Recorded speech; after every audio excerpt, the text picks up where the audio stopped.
नमस्कार दोस्तों, मैं राहुल सिंह राय स्वागत करता हूं आपका मेरे यूट्यूब चैनल पर। जैसे कि हम एसएससी जीडी 2022-23 के प्रीवियस ईयर क्वेश्चन कर रहे हैं और इससे पहले हम 2024 के प्रीवियस ईयर क्वेश्चन कर चुके हैं। अगर वो क्लासें आपने नहीं देखी हैं तो आप हमारे यूट्यूब चैनल पर जाकर वो सारी क्लासें देख सकते हैं। आइए स्टार्ट करते हैं पहले क्वेश्चन के साथ। तो देखो, इन दोनों को सॉल्व कर दो तो 10 आ जाएगा। ठीक है, 10 प्लस 4 तिया 12, 3 दूनी 6, तो 10 6 16, कितना हो गया 16। तो इन दोनों को सॉल्व करने पाएगा पूरा ब्रैकेट 16 प्लस 3 एकम 3, 4/3 तो जाएगा 4/3, 4/3 और यहाँ से आएगा इसको सॉल्व करेंगे तो 3, तो 3 से 3 खत्म हो गया तो ये बचा 4, 16 4 कितना हो गया 20, 20 प्लस 3 एकम 3 2 5/3 तो जाएगा 20 3 60 5 65/3, ये आपका आंसर आ जाएगा। ठीक है, एक वृत्ताकार ट्रैक परित पर एक दौड़ एक एथलीट पहले राउंड में 10 मीटर प्रति सेकंड की चाल से, दूसरे राउंड में 20 मीटर प्रति चाल से और तीसरे राउंड में 30 मीटर प्रति सेकंड की चाल से दौड़ता है। दौड़ की ओर से चल बताओ। अब देखो, डिस्टेंस देनी रखी तो अपनी मर्जी से कोई डिस्टेंस मान लो, तो 60 मान लूँ। तो अगर 60 डिस्टेंस को पहले राउंड में चलेगा तो 6 लग जाएंगे, दूसरे में 3, तीसरे में 2, टोटल डिस्टेंस कितनी हुई 180, 6 6 60 के 3 लगेंगे ना। और टोटल टाइम कितना होगा 6 3 9 2 11, तो 11 एकम 11 7 बजे 11 छक्के 66, 16 से मेरा आंसर शुरू होगा, ये मेरा आंसर है। ठीक है, अच्छा सॉल्व करना पड़ेगा, आगे 2 ऑप्शन है 16 के, है ना, तो ये 2 आंसर नहीं होंगे। तो कितना होगा 77, 11 छक्के 66, कितना बचे 4 पॉइंट लगा के 0 बढ़ा दें 40, 11 तिया 33, तो 16.36 मेरा आंसर हो जाएगा। नेक्स्ट क्वेश्चन, एक एसी का अंकित मूल्य 36,800, दुकानदार इस पर 11% की ऑफ सीजन छूट प्रदान करता है, तो एसी का विक्रय मूल्य बताओ। देखो 36,800 है, ठीक है, 11% यूज मतलब 89/100 में बेचेगा। ठीक है, 2 जीरो से 2 जीरो को 8 नंबर 72 यूनिट 2 आएगा, तो 2 से ये दोनों ऑप्शन आपके हट जाएंगे। उसके बाद देखो 4 का मल्टीपल मेरा आंसर होगा, क्योंकि 4 चंग 28, ये 4 का मल्टीपल नहीं है, ये मेरा आंसर आ गया। ठीक है, आ जाओ। मतलब अर्धवार्षिक रूप से 2 वर्ष अर्धवार्षिक रूप से 2 वर्ष नॉमिनल रेट अनुरूप प्रभावी ब्याज दर क्या होगी। देखो अर्धवार्षिक है तो रेट का आधा हो जाएगा, तो 1+1+1 इंटू 1 करेंगे तो हो जाएगा 2.01%, ये आपका आ जाएगा रेट। ठीक है, सक्सेस अब लगा दिए, कुछ नहीं है। अब बोला इनको आप अवरोही क्रम मतलब डिसेंडिंग ऑर्डर में लिखना है, तो देखो सबका एस सी पहले पहले एस सी एफ सी निकाल लो, एम्बोसर डिनोमीटर, तो 10 बार जाएगा तो ऊपर आ जाएगा 70, है ना। 16 पंचा 80 होता है, 13 पंचा 65। ठीक है, तो देखो 65 70 पहले आएगा, मतलब 7 8 8 फ्रैक्शन पहले आएगी, तीनों ये दो, ये मेरा आंसर नहीं है। ठीक है, उसके बाद देखो 40 दुनिया से 31 दूनी 62, है ना, तो यानी 31 बटे अब देखो कर ही लो यार, फालतू दिमाग मत लगाओ। तो देखो सबसे पहले आएगी 31/62, सबसे लास्ट में आएगी क्योंकि सबसे छोटी सब 31/40, इसमें ये आपका आंसर नहीं होगा। अब देखो तो 62 यानी 31 पहले आएगा, फिर आएगा 63, 63 वही आ गया, है ना, तो ये आपका आंसर आ गया। ठीक है, आ जाओ। रिया एक कार्य को 12 दिनों में करती है और रीता रीता उसे 18 दिनों में करती है और गीता उसे 24 दिनों में करती है, तो एलसीएम क्या मान लें, 18 72, 72 मान लो एलसीएम, क्या दिक्कत है, 12 चौक 72, 18 चौक 72, 24 तिया 72। मतलब रीता गीता ने 6 दिनों तक एक साथ कर रहे हैं, रीता और गीता ने, रीता कौन है, लास्ट वाली है ना। रीता कितने दिनों तक काम किया, 7 6 42 काम करती है, तो काम बचा 30। अब बोल रहे हैं फिर गीता की जगह रिया ने ले ली, गीता की जगह किसने ले ली, रिया ने, तो ये कितना हो गया 6 4 10, तो 3 दिन 9 लग जाएंगे, तो देखो 6 दिन पहले की या 3 दिन और 6 3 9 मेरा आंसर आ गया। ठीक है, अब बोला है 6 सेंटीमीटर भुजा वाले एक समबाहु त्रिभुज के कोनों को काटकर एक समषष्ठभुज बनाया जाता है, तो इस षष्ठभुज का क्षेत्रफल बताओ। देखो आप जानते हो एक बात को कि समषष्ठभुज को अगर काटना है, समषष्ठभुज में सारी भुजाएं बराबर होती हैं, तो मुझे 2 2 से काटना पड़ेगा, 2 2 भुजाओं से, कभी तभी तो यहाँ 2 है, ये भी 2 रहेगा, ये भी 2 रहेगा, समझ में आ रहा है कि नहीं आ रहा। तो देखो समषष्ठभुज का क्षेत्रफल क्या होता है, 6 × 3√3/a², 3/4 a², तो a², 2 का स्क्वायर कितना होता है 4, 4 से 4 कट गया √6, आंसर आपका। ठीक है, नेक्स्ट क्वेश्चन देखेंगे। रमेश ने कुछ पैसे उधार लिए, पहले वर्ष के अंत में 45 65 और दूसरे वर्ष के अंत में 6,534 रुपये के भुगतान कर द्वारा इसे चुकाता है, करने के लिए सहमत हो गया। चक्रवृद्धि ब्याज 10% वार्षिक है, तो समय रमेश द्वारा उधार दी गई राशि क्या है।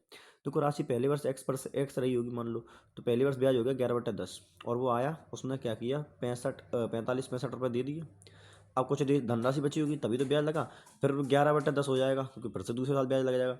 और दूसरे वर्ष के अंत में चुका दिया पैसा, यानी 65-34 रुपये चुकाए और आपका पूरा ब्याज खत्म हो गया। तो देखो यहाँ से निकाल दो, तो 11×5 = 55, ठीक है, कितना बच गया 10, 11×9 = 99, 11×4 = 44, तो जाएगा 5940, यहाँ से काट देंगे, ठीक है। अब इसको इसमें जोड़ देंगे तो 54565, तो आ जाएगा 5×6=4=10, 9×10=15, 5×4=9=10, 1005 आएगा। 11 से काट लो इसको, 11×9 = 99, कितना बचा 6, 11×5 = 55, 11×5 = 55, और 10 से मल्टीप्लाई करेंगे 9550, मेरा आंसर आ जाएगा, ठीक है। इक्वेशन 30 को सॉल्व करना था भाई, बस और कुछ नहीं।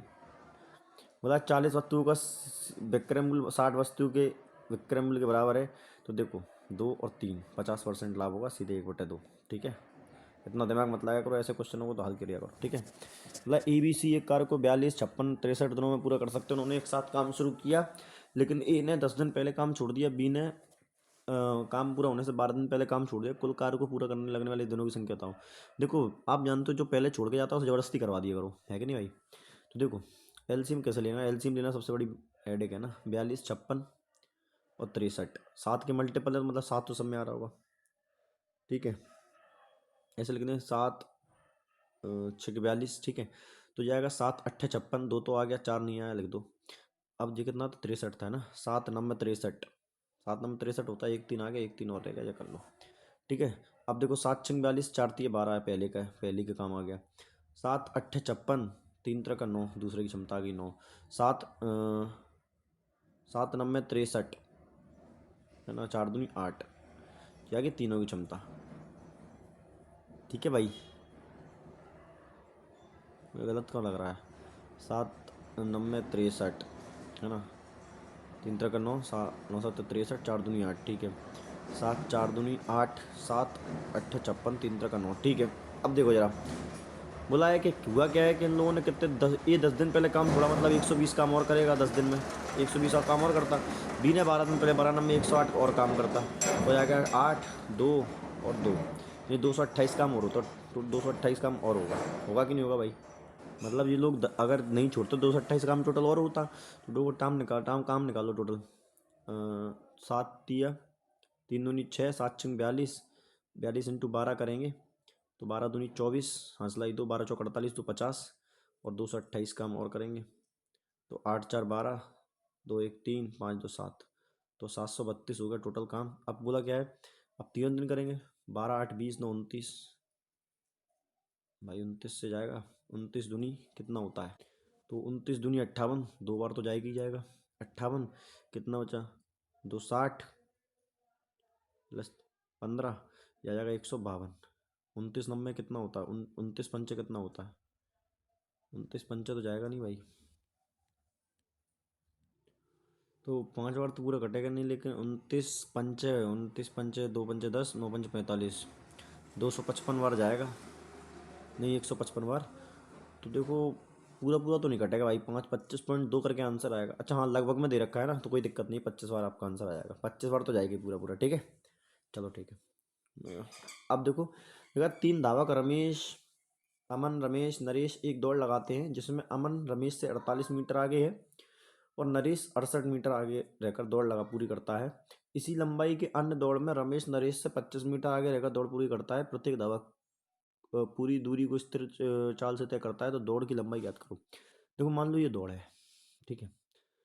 3 धावक में अमन रमेश और नरेश एक दौड़ लगाते हैं। अमन नरेश से 48 मीटर आगे, मान लो अमन यहाँ है और वो नरेश किससे आगे है, रमेश से 48 मीटर आगे है, मतलब इनके बीच की दूरी कितनी है 48। अगर मैं बात करूँ और बोला है आगे रहकर, और इससे नरेश से कितना 68 मीटर, मतलब नरेश और पीछे रहा होगा, मतलब इन दोनों के बीच की दूरी कितनी है 20। बोला है एक अन्य दौड़ इसी लंबाई की एक अन्य दौड़ हो रही है, और उसमें क्या हो रहा है, जो रमेश नरेश से 25 मीटर आगे है, जो रमेश है वो नरेश से कितना आगे है 25 मीटर आगे है, मतलब इनके बीच का गैप कितना है 25। आगे रहकर दौड़ पूरी करता है। प्रत्येक धावक की पूरी दूरी को स्थिर चाल से तय किया जाता है। दौड़ की लंबाई बताओ। एक बात को समझो, पहली बात तो देखो जो डिस्टेंस का रेशियो निकलेगा वही टाइम का रेशियो होगा। समझ में आ रहा है कि नहीं आ रहा सर, ये बात तो तय है, जो डिस्टेंस का रेशियो निकलेगा वही टाइम का रेशियो होगा, क्योंकि समय समान लग रहा है ना। तो डिस्टेंस का रेशियो बराबर हो जाएगा किसके, स्पीड के रेशियो के, ठीक है कि नहीं।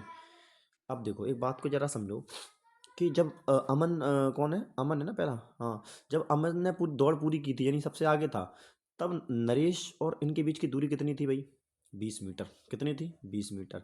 लेकिन जब रमेश, ये मान लो रमेश जब पूरा दौड़ गया, पूरा जब दौड़ गया, तो इनके बीच की दूरी कितनी तो कितनी होगी 5 मीटर। मतलब ये बोल सकता हूँ कि इस 48 मीटर में, इस जब ये 48 मीटर आपका रमेश रमेश यहाँ से यहाँ तक और दौड़ा होगा भैया, रमेश यहाँ से यहाँ तक दौड़ा। एक बात को समझो, मैं तुम्हें एक चीज़ समझाता हूँ। मैंने बोला देखो रमेश ने यहाँ पे आके अपनी दौड़ देखी, तो रमेश ने नरेश से कहा कि भैया मैं तुमसे 20 मीटर आगे हूँ, ठीक है। लेकिन जब रमेश पूरी दौड़ करता है, तब रमेश और नरेश की दूरी 25 हो जाती है। मतलब ये बोल सकता हूँ कि जब रमेश को 48 किलोमीटर चला, 48 मीटर और आगे गया, तो उनके बीच की दूरी कितनी बढ़ गई, 5। कितनी बढ़ गई, 5।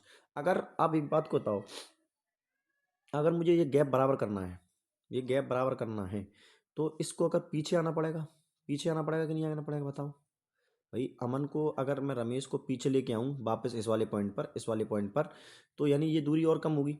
समझ में आ रहा है कि नहीं आ रहा है मैं क्या कहना चाह, अब एक बात को समझो। रमेश और नरेश ने क्या किया होगा कि दूरी को स्टार्टिंग से जब चले होंगे, तब उनके बीच की दूरी कितनी होगी, तब उनके बीच की दूरी जीरो होगी कि नहीं होगी, क्योंकि स्टार्टिंग तो सभी लोगों की जो दूरी कैसी होती है, जीरो होती है। अब एक बात को ध्यान से समझना कि अगर ये 48 मीटर आता है, तो इनके बीच की दूरी कितनी मीटर कम हो जाती है, 5 मीटर कम होती है कि नहीं होती।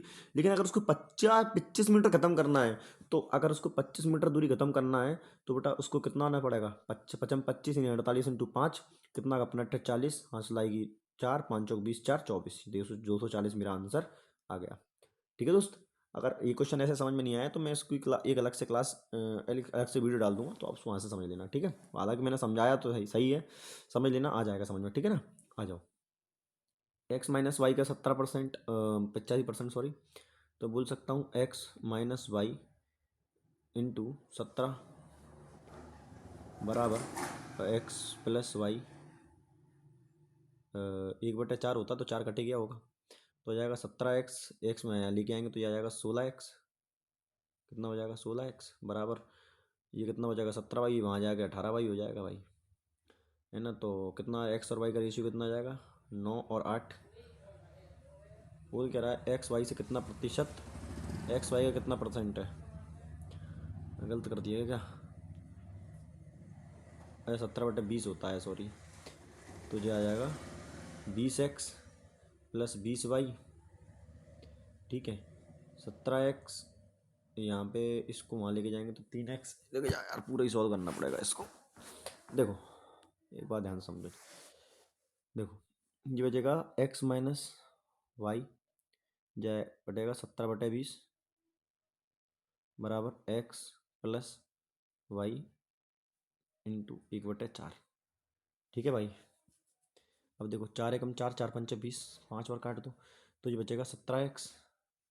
देखो ये 5x होगा, यहाँ के कितना बन जाएगा, ये 5x हो गया, ठीक है। 17x और ये 5x बराबर, ये 17y उधर जाएगा, 17y + 5y, 17 और 5 कितना होता है 22, 22y, ठीक है। ये कितना आ जाएगा, 17 - 5 आ गया 12x बराबर 22। तो यहाँ से एक्स वाई का रेशियो जो निकल के आएगा वो आएगा 11/6, क्या जाएगा 11/6। बोला है वाई एक्स का कितना परसेंट है, तो 6 का 11 कितना है, कर दो 600/11, तो 11×5 = 55, कितना बचा 5, 11 चौक 44, 54 का क्या आंसर आएगा, ये आपका आंसर हो जाएगा, ठीक है। नेक्स्ट क्वेश्चन देखेंगे, आ जाओ।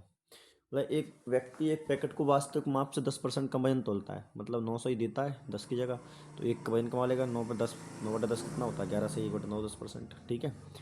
बोला एक संख्या 42 से भाग देने पर भागफल 120 आता है, तो शेषफल 0 प्राप्त होता है, संख्या 41 भाग देने पर संख्या क्या आएगी। देखो संख्या निकालने के लिए 42 × 110 करना पड़ेगा, 42 × 120, और बोला है जीरो शेषफल है, तो जीरो जोड़ेंगे तो जीरो जीरो जोड़ेंगे तो कोई फर्क पड़ेगा नहीं, तो हटाओ क्या दिक्कत, 41 से भाग देना है, शेषफल क्या पूछा है। देखो यहाँ से देंगे तो एक शेषफल आ जाएगा, यहाँ से देंगे तो 41 दूनी 82, यहाँ से बचेगा 38, 38 से कम कितना होता है 38, कितना शेषफल बच गया 38, मेरा आंसर, ठीक है। अगला देखो, पंकज एक कुर्सी पर बिक्री पहले 250 रुपये की नकद छूट, फिर 8% 5% की 2 क्रमिक छूट देता है। यदि कुर्सी का अंकित मूल्य 4250 रुपये है, तो दी गई छूट ज्ञात करो। ये कुर्सी का अंतिम मूल्य क्या होगा? अच्छा देखो 4250 और 250 तो वैसे ही डाल दो, मतलब कुर्सी भी थी 4000 रुपये की। फिर 8% की छूट दे देगा, मतलब 23/25 की दे देगा। फिर 5 यानी 19/20 की दे देगा। तो जीरो से जीरो खत्म करेगा 25, दो से काटेंगे 200 बार, है ना। और 25 × 8 = 200 होता है। तो देखो 8 × 3 = 24, चार चार नाम 36, यूनिट डेट 6 आएगा, एक ही का यूनिट डेट 6, आंसर आ गया। ठीक है, नेक्स्ट क्वेश्चन देखेंगे। मतलब 200 मीटर की परिधि वाली एक वृत्ताकार स्टेडियम में 800 मीटर की एक दौड़ में सबसे तेज धावक रोहन और धीमा धावक सोहम में एक बिंदु से दौड़ना शुरू करते हैं। दौड़ शुरू होने के 10वें मिनट के अंत में आरंभिक बिंदु पर एक साथ पहली बार पहुंचते हैं। यदि रोहन सोहन से दुगनी चाल से दौड़ता है, रोहन को दौड़ समाप्त करने में कितना समय लगेगा? आप बताओ, रोहन सोहन से दुगना दौड़े दौड़ता है, मतलब सोहन अगर एक्स दौड़ता है तो रोहन की चाल कितनी होगी? दुगनी होगी, 2x। तो आप जानते हैं कि आप जब आपको पहली बार टाइम निकालना होता है तो टाइम निकालने के लिए क्या करना होता है? पहले वाले का एलसीएम, दूसरे वाले का एलसीएम। अब बताओ 800 मीटर की दौड़ है, 800 मीटर की दौड़ है, इसमें अगर रोहन दौड़ेगा तो 2x स्पीड से दौड़ेगा और सोहन दौड़ेगा तो 8000 इंटू एक्स स्पीड से दौड़ेगा, है कि नहीं? इन दोनों का एलसीएम कितना आ जाएगा? और ये टाइम हमको दे रखा है 10 मिनट। तो अब देखो यहाँ से 10 बराबर आ जाएगा, क्या जाएगा? 8000/x। ये एस सी एफ आ गया, क्योंकि ऊपर वाले का एलसीएम लेते हैं, नीचे वाले का एस सी एफ लेते हैं। तो 10x बराबर आ गया 8000, 8000 आ जाएगा। तो x की वैल्यू यहाँ से निकालेंगे, कितनी आ जाएगी? 8000, 800 आ जाएगी x की वैल्यू, 800। ठीक है, अब देखो x बराबर 800, 800। अरे यार सॉरी सॉरी सॉरी यार, देखो मेरी बात को समझो। इस ये पहला चक्कर 2000, 2000 का है ना यार, 2000 लेंगे, सॉरी 2000 लेना पड़ेगा। देखो यहाँ आएगा 2000 बटे इसकी स्पीड आई 2x, और यहाँ आ जाएगा 2000/x, और यहाँ से एलसीएम लेंगे तो 10 बराबर आ जाएगा 2000/x, और यहाँ से काटेंगे तो x की वैल्यू आ गई 200। कितनी आ गई? 200। अब एक बात को समझो, इस सोहन की चाल 200 आ गई, तो इसकी रोहन की कितनी आ जाएगी? 400। अब पूछ क्या रहा है? ये तो रोहन को दौड़ समाप्त करने में कितना समय लगेगा? अब बताओ, ये मुझे एक चीज़ को समझाओ। रोहन की चाल 400 है, लेकिन दौड़ टोटल कितने की है? 8000 की। तो 8000 चाल को कितनी स्पीड से तय करना है? 400 से। कितना आ जाएगा? आंसर आएगा 20 मिनट। कितना आ जाएगा? 20 मिनट, ये आपका आंसर। ठीक है, नेक्स्ट क्वेश्चन। बोला एक नया घन बनाने के लिए 5, 4, 3 भुजा वाले 3 घनों को पिघलाया जाता है, उस नए घन के विकर्ण की लंबाई बताओ। देखो 5 का क्यू 125, 4 का क्यू 64, 3 का क्यू 27, 5, 4, 9, 7, 16, 2, 2, 6, 2, कितना आ जाएगा? 10, 1, 11, 216। 216 किसका क्यूब होता है? ये बराबर होगा नए क्यूब के, तो एक्स बजाएगी आ जाएगी 6, और रूट के विकर्ण का फॉर्मूला क्या होता है? A√3, तो 6√3 आपका आंसर आ जाएगा। ठीक है, नेक्स्ट क्वेश्चन। ए बी की वर्तमान आयु कितनी है? 5:8 है। 8 वर्ष बाद उनकी अनुवायु कितनी हो जाएगी? 3:4 हो जाएगी। गैप हमेशा बराबर रहेगा आयु में। भाई इनका बीच का गैप कितना? एक। यहाँ कितना है? तो ये जाएगा 9, 3 तक 9, 3 चौका 12, कितना हो जाएगा? 12। एक हमारे हिसाब से 4 बढ़ा है, एक की वैल्यू यहाँ पे 8 बढ़ गया, है ना। एक की वैल्यू कितनी आ गई भाई? 2। तो उनकी वर्तमान आयु क्या हो, योग क्या होगा? तो देखो वर्तमान आयु का योग 8, 5, 13 दूनी 26, ये आपका आंसर आ गया। Next question. 16 प्राकृतिक संख्याओं का, देखो प्रथम प्राकृतिक संख्या का जो स्क्वायर वो औसत होता है वो n/2 होता है, यानी 16 का आधा कितना होगा? n+1/2 कितना होता है? n+1/2 होता है, सॉरी सॉरी सॉरी, n+1/2 होता है, जो कि 8.5 होता है। ठीक है, ये डायरेक्ट डायरेक्ट फॉर्मूले होते हैं, कभी कभार भूल जाता हूँ भाई, सॉरी। मतलब एक चुनाव में एक प्रत्याशी 70% मत पाए। अच्छा बताओ, पहले ने 70 पाए तो दूसरे ने कितने पाए होंगे? 30%। मतलब 500 मतों से बहुमत से जीत गया। 500 मतलब 500 ज़्यादा वोट मिल गया इसको। हमारे हिसाब से कितने में ज़्यादा मिले हैं? 4, 40, उसके हिसाब से 500, एक की वैल्यू आ गई 40/500। बोला है मतों की कुल संख्या गुणा 100, 20 दूनी 40, 20 पंचे 100, 2 से 250 बार, पचम 25, 25 पंचे 125, यानी आ गया 1250। ये मेरा आंसर है। ठीक है दोस्त, मिलते हैं अगली क्लास में, तब तक के लिए धन्यवाद।